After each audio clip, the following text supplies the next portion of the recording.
خواتین اس کی بہت شکایت کرتی ہیں کہ لگتا ہے جادو ہو گیا ہے۔ اگر وہ خود اپنی بات نہ کریں تو اپنے گھر کے کسی فرد کی بات کرتی ہیں کہ جی ہمارے گھر میں سے کسی بھائی کو، والد کو یا ان کے اپنے شوہر کو اس طرح سے معاملات زیادہ درپیش خواتین کی جانب سے آتے ہیں۔ ایسا ہی کیوں ہے؟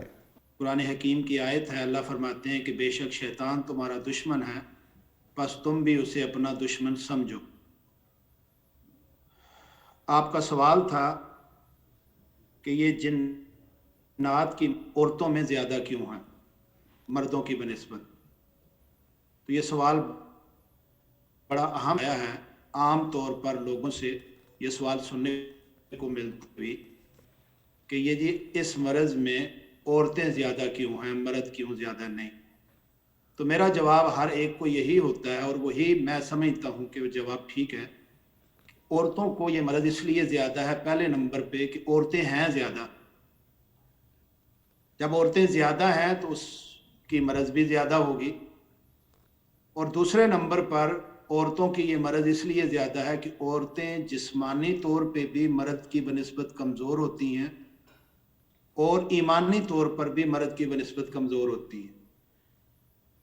تو اس کمزوری کی وجہ سے شیطان اس میں بھرپور فائدہ اٹھاتا ہے، جس کی وجہ سے عورتیں اس سے زیادہ متاثر ہوتی ہیں۔ اور میرے نالج کے مطابق جادوگر کا جادو اس وقت تک اثر نہیں کرتا جب تک وہ ایک ہلدی طاقتور انسان کو کمزور نہیں کر لیتا۔ جب وہ کمزور ہوتا ہے تو اس کے بعد اس کے جادو کا اثر شروع ہوتا ہے۔ جسمانی طور پر کمزور کیا جاتا ہے، ایمانی طور پر کمزور کیا جاتا ہے۔ آپ دیکھیں، میں نے ایک پروگرام میں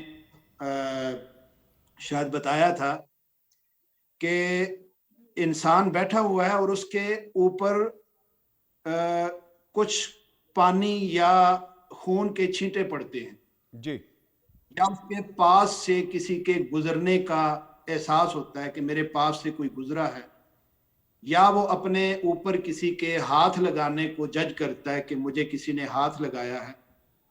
تو یہ چیزیں بظاہر ان کی کوئی حقیقت نہیں ہے اور نہ ہی ان کا کوئی اثر ہے۔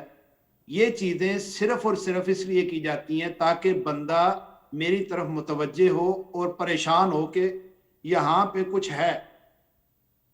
جب بندہ اس سوچ میں پڑتا ہے تو وہ اس کے مسل کمزور ہوتے ہیں، اور وہ جب کمزوری کی طرف جاتا ہے تو اس کے یہاں کندھے کے درمیان سے شیطان جسم کے اندر داخل ہوتا ہے اور دماغ کا کنٹرول کرتا ہے۔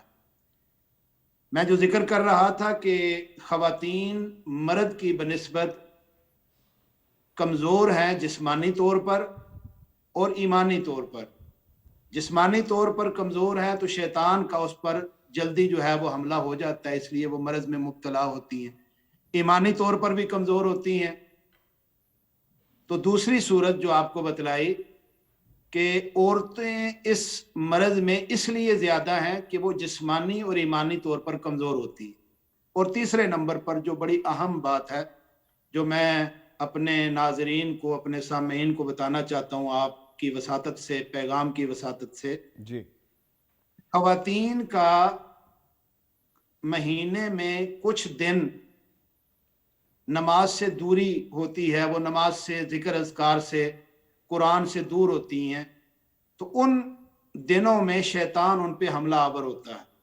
میری بہنیں، میری بیٹیاں، خواتین جو بھی ہیں، وہ ان دنوں میں مکمل طور پر نماز تو اللہ نے معاف کر دی، روزہ اللہ نے معاف کر دیا کہ آپ روزہ ان دنوں میں نہ رکھو، نماز نہ رکھو، قرآن کو چھوؤ نہیں، لیکن میری بہنیں، بیٹیاں ان دنوں میں مکمل طور پر قرآن سے لا تعلق ہو جاتی ہیں، ذکر اذکار سے لا تعلق ہو جاتی ہیں۔ اب وہ قرآن جو چھونا منع تھا، نماز پڑھنا منع تھی، انہوں نے زبان سے ذکر اذکار بھی بند کر دیا۔ اب زبان سے ذکر اذکار بھی نہیں کر رہی ان دنوں میں۔ حالانکہ کثرت سے خواتین کو ذکر اذکار کرنا چاہیے، آیت الکرسی، فلک ناس، صبح و شام کے اذکار وہ کریں تاکہ شیطان کے اس جال سے بچ سکیں۔ تو یہ دو تین وجہ تھیں جن کی وجہ سے شیطان خواتین پر حملہ آور زیادہ ہوتا ہے اور عورتیں ٹھیک ہے اس مرض میں زیادہ مبتلا ہوتی ہیں۔ ٹھیک ہے